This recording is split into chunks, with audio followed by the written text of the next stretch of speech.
Hello YouTube, we are back with another video. Sorry for the change in the camera. My last camera died in the middle of the stream, so I've been waiting for the new one to arrive. But in the meantime, I thought I'd make another video on kind of what to do when you hit level 50, but also kind of what the legendary servers are kind of all about and what the goal is of the legendary servers, the new Angmar and Mordor servers. So as you're leveling, you will be encountering wraiths to acquire these tattered shadows. There is harrowing wraiths, shadowed wraiths, and there's one other wraith, and I can't think of its name right now. But basically, there's a signature status wraith, an elite status wraith, and an elite master status wraith. These wraiths drop a various amounts of tattered shadows between 2 and I believe 8 or 2 to 10 shadows, something like that, depending on the strength of the wraith that you are killing. So you collect these tattered shadows and turn in at this NPC here in Estelden. There's a dude for the book quest. You come across this door for the book quest. The crafting stuff is this way. The entrance to Estelden is down that way. Yeah, so right in the middle. You go to Amelia and you turn in these tattered shadows for the scrolls. You need 20 to earn 50 reputation. It is a lot of reputation. You need a lot of scrolls. That's just the way it is. And then you earn rep. Once you reach acquaintance standing with Amelia's studies, you can then start earning these jewelry pieces. How may I help you? The whole purpose of them is to just combat the wraiths, because they're not really great stat wise. They all give an immense amount of vitality and shadow mitigation, which is great, but they don't really give you any actual fighting or damaging boost. There's a little bit of mastery and crit here and there, but there's a bit of outgoing healing. It's mostly just for the shadow mitigation and the vitality. And when you have 6 of them equipped, you gain a +3 permanent hope buff, which is used to fight the Nazgul. So let's talk about the Nazgul. So the Nazgul spawn essentially randomly. They happen every 3 to 4 days. There's been many of them at this point since the server's launched, but there's 2 different kinds, and there's 2 different kinds right now. You need to kill all 9 Nazgul to earn a fancy title.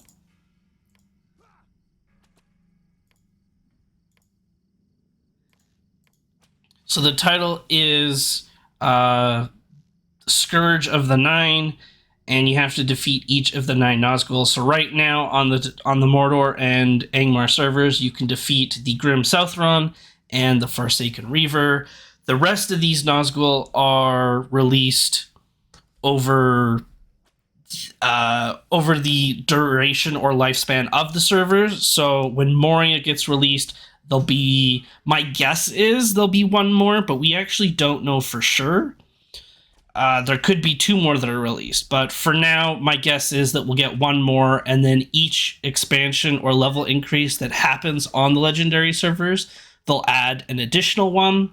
And my prediction is that when Mordor gets released, we'll finally have all 9 Nazgul, the 9th one being the Witch King. And you get a title and account-wide frame. So when you kill these Nazgul, this is how you gain the Morgul coins. They're used to gain way more rep. 5 times more rep than scrolls. And that you also need the coins to get the blue version or the teal version of the jewelry rather than just a plain old purple version, which it isn't that much different, but it is massive enough. There's also a couple of other things that you can get when you reach acquaintance standing. There's a shadow cat pet and another hound pet. There's a fun little cosmetic helmet or robe. There's also a hammer as well. I'm sure they'll add more. My guess is that there'll be like a full veil set as the server's level cap increases. There's also a couple of little potions that are kind of interesting. They're hope tokens would give you +5 hope at level 50. But these potions give you +2 hope, and they stack, I believe they stack on top of hope tokens. So that's kind of nice. There's 2 different versions of them. This one gives you +3 hope.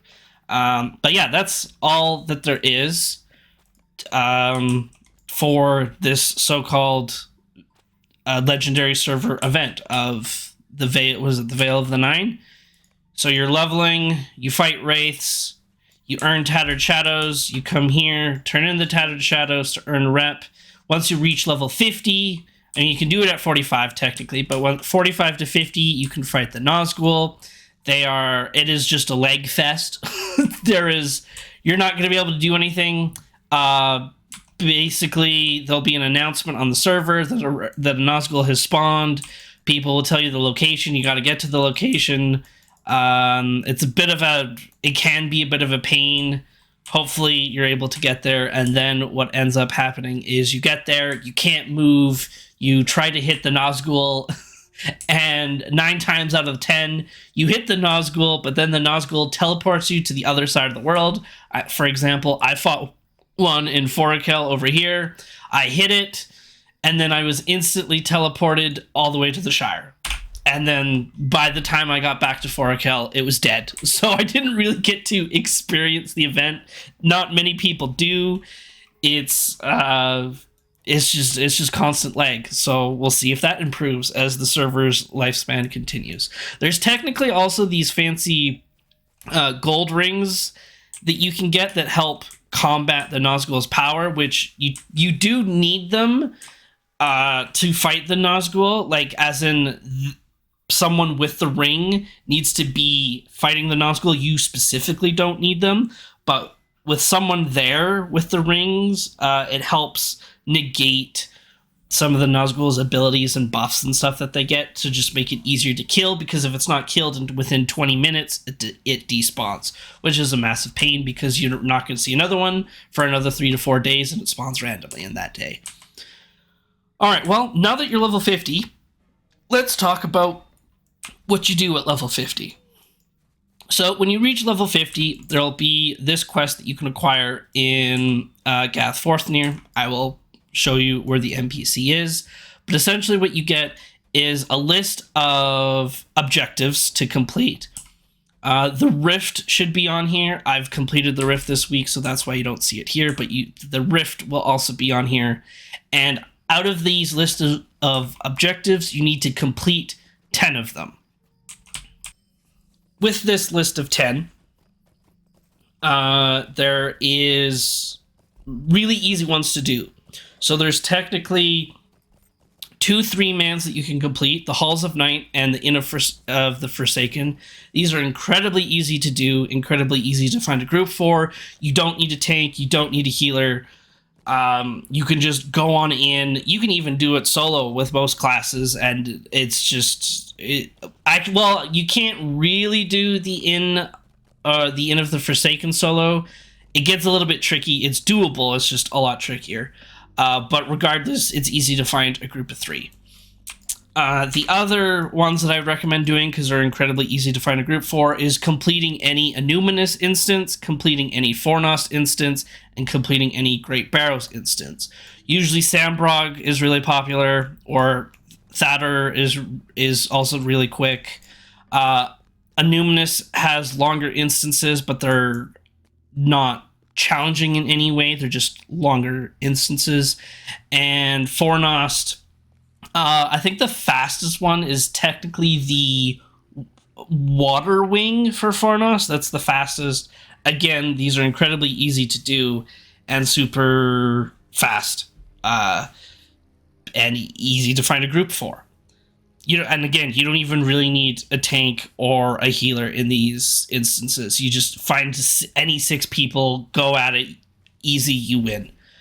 So that's because that's the 2 3-mans, 3 6-mans, that's 5. You now only need to do 5 more, and this is where you have a bit of freedom, and there's some easier ones, there's some not so easier ones to do on your own. But the ones I would recommend are Berad Gularin or BG. This will be advertised constantly. It's super easy to find a group for. Lots of people are doing it. You can do it many times per day, I even believe. So people like farming it for deeds as well. And it's also used to acquire certain gear that I'll showcase in a second. Urgarth is also super popular, super easy, great gear. I've done it with like all DPS. Again, you don't need a tank, you don't need a healer. You can if you want, but you don't really need it. Level 50 on legendary servers is so easy because characters have just outscaled the difficulty that these dungeons were when they were released. Karn Doom is also easy, however, it's just incredibly long. Unless you're going in there with a group that has all of the keys and you can just kind of march right to the end. So using it as a farming thing for completing this quest is a bit time consuming unless you have the right group. But I would always recommend doing it at least once, but there's also some great deeds for it as well. So at that point, you're at 8. But I would recommend you could remove Karn Doom if you're looking for pure speed and easy groups to make. We're at 7. This is where you have a lot of wiggle room. Bogbarith requires a quest chain to complete. It's not hard. It's just killing some spiders up in the northern parts of Angmar, and then maybe one other quest after that. I don't see this group advertised as much, but I do see it maybe a couple times a week. Ferndur, the virulent, again, he has a quest chain in order to complete it, or in order to unlock the so-called weekly quest for it. The quest chain is much longer and a little bit more convoluted. Same kind of thing with Bog. I don't see this group advertised. Usually what happens is people will do Bogbarith and then Fern right after with the same group. So you kind of get 2 for 1 in that way. But I don't know, maybe you're at a certain...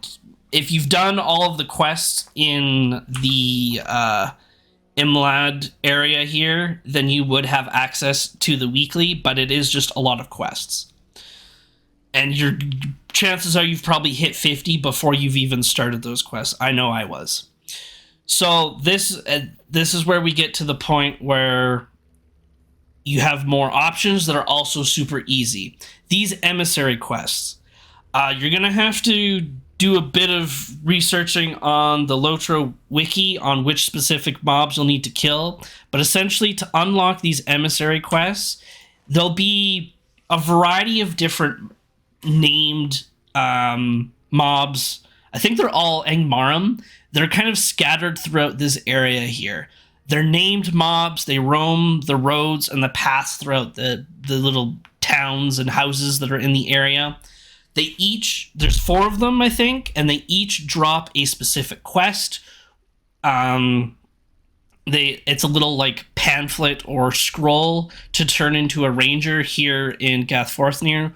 Once you turn that in, then you have access to the emissary quest. You have to complete the emissary quest, so to speak, once before you get the weekly for it. These are super easy to do, except one of them might prove to be a challenge depending on your difficulty setting. if you're not your landscape difficulty. If you don't have any difficulty setting set, it's super easy to do by yourself. If you have a higher difficulty setting, maybe you want to bring a friend or try to take the challenge on your own. But the other three, I believe it's the Dour Hands, Goblin Town, and the White Hand one, I believe. Actually, no, I think it's Dour Hands, Goblin Town, and the Trev Duverdane one. Those ones are technically tied to a book quest. So because they're tied to a book quest, and you don't have to have the book quest to do it. It's just because they're tied to a book quest, when you enter the instance, you actually gain the inspiration buff. The inspiration buff is a buff that you get for trying to do book quests by yourself. They're meant to be done with 6 people, but because you're doing it by yourself, you gain an inspiration buff that makes you as strong as 6 people, essentially. This makes doing 3 out of the 4 emissary quests incredibly easy. Don't even have to think about it. Walk in, you sneeze on the enemy, you walk out, done. So between those 4 and the 5 instances, and then either BG or Urgarth or Karnt Doom, you're well over your 10. But you can also complete the Rift once per week, and that gives you credit. You can also complete Heligrod, and that also gives you that also counts as one of your 10. So between the 15 or so that I named, many easy ways to complete this. Why do you want to complete this? Because it gives you these 5 legendary coins. It also gives you virtue experience, which is massive. But anyways, this is the NPC that gives you this legendary Angmar defeating the Shadow quest. Once you hit 50, talk to this NPC. You can pick up this quest once per week. A lot of people use this milestone as a home because it's easy to get to. This ranger here is the one that gives you the emissary quests. They're all labeled as fellowship, but as I mentioned earlier, you can do them all solo, super easy because of just scaling, but also the 3 out of the 4 are even easier because of the inspiration buff. Where do you turn in these legendary coins of Angmar? Well, there is an NPC that is just outside of Gathforthir near the stable. You come to this Quartermaster here, literally labeled as Quartermaster, Legendary Angmar Rewards. And these are your rewards that you can get for the Angmar section. There'll be a different Quartermaster in Moria when Moria is released. But there's a boar fountain, produce table, stone troll the first. These are all housing items.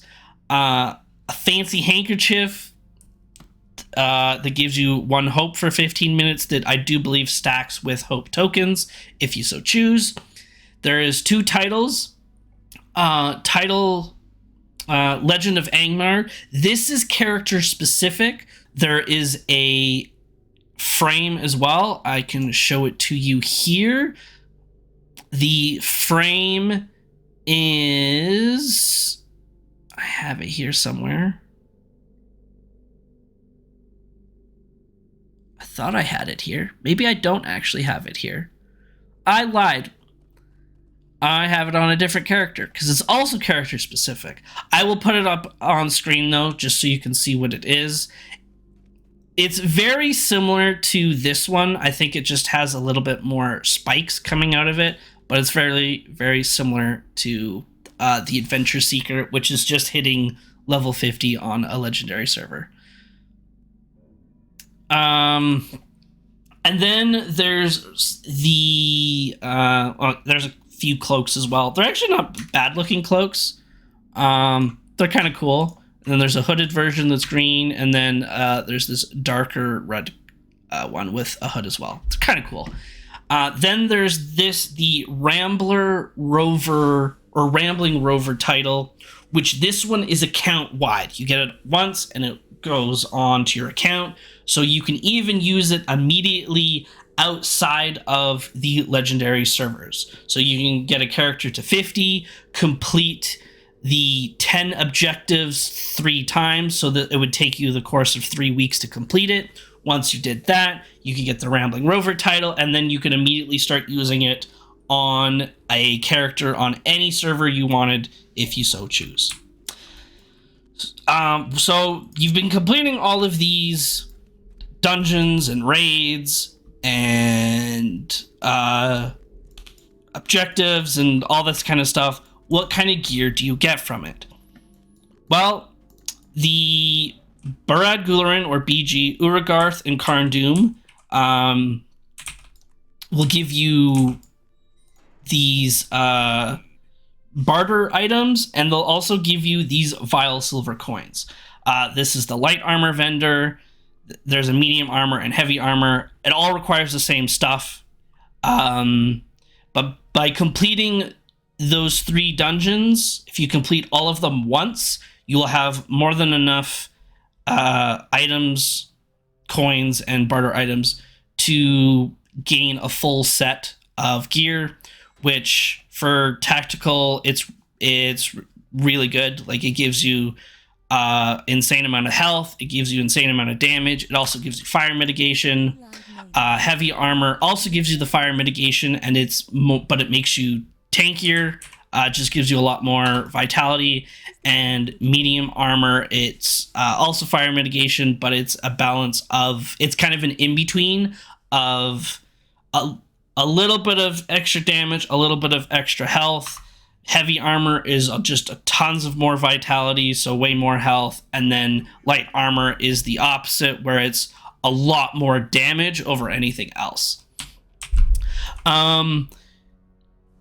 Then using this gear, you can easily get into rift groups. If you're solo and you're just looking for advertisements, if you're in the they call it GF gear, Gath Forthnir gear. If you're in all 6 of those, you can easily start earning your rift gear, but you don't need it to acquire rift gear. But yeah, the rift gear is essentially the best gear you can get in the game at level 50 for the majority of classes. There's a couple of exceptions depending on your class, but 9 times out of 10, the rift gear is technically the best gear for your class when you hit 50. And that's kind of it. Obviously, you would try to complete your virtues, the virtues that you want. You'd have a max of 35 points, so you'd fill out your tree. You'd have, you maybe have your race traits that you want to work on, but that's kind of it.